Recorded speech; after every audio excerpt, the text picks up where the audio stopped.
Le petit renard et l'aventure au clair de lune dans une forêt où les arbres se chuchotaient des secrets la nuit. Twinkle, la renarde aux cheveux étoilés, vivait avec un rêve dans son cœur. Elle rêvait de danser sur la lune, de sentir sa lumière argentée sur sa fourrure et de contempler le monde depuis les étoiles.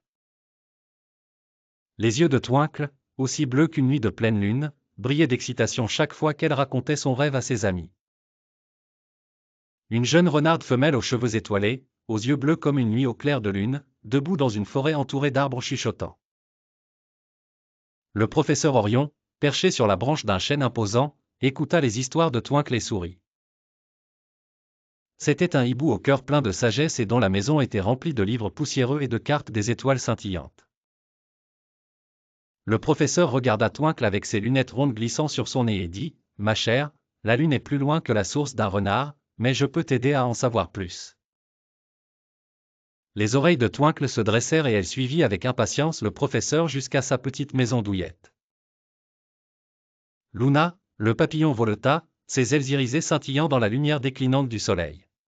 « Bonjour, professeur. »« Bonjour, Twinkle, dit-elle d'une voix douce, quelle mystérieuse aventure prévoyez-vous de vivre ce soir ?»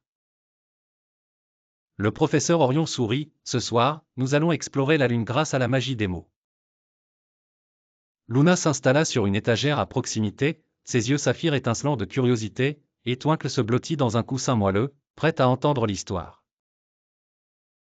Le professeur ouvrit un gros livre relié d'un tissu bleu céleste et l'odeur des vieilles pages emplit l'air.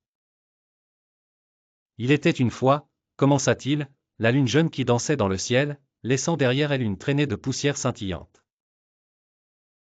Tandis que le professeur parlait, la pièce commença à se transformer en un décor magique.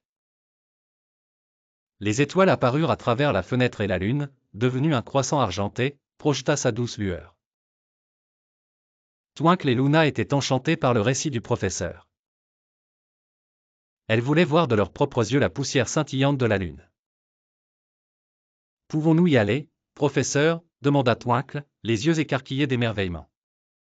« Pas ce soir, ma petite, » répondit doucement le professeur, « mais nous pouvons faire le premier pas. » Luna, mon cher papillon, peux-tu nous guider jusqu'auprès de fleurs étincelantes ?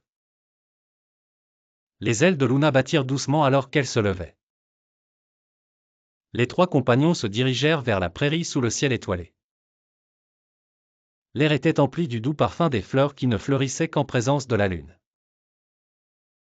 Luna les guida à travers les pétales délicats et ils arrivèrent à un ruisseau étincelant qui coulait comme de l'argent liquide. Le professeur Orion sourit et dit, « C'est ici que notre voyage commence vraiment, mes amis. » Twinkle plongea sa patte dans l'eau, sentant les ondulations fraîches et argentées. Soudain, elle fut transportée dans un endroit au-dessus des arbres, d'où elle pouvait voir la forêt baignée par la douce lumière de la lune. « Je vole !» s'exclama Twinkle, sa voix remplie de joie. Luna voletait à côté d'elle, récitant un poème qu'elle avait écrit.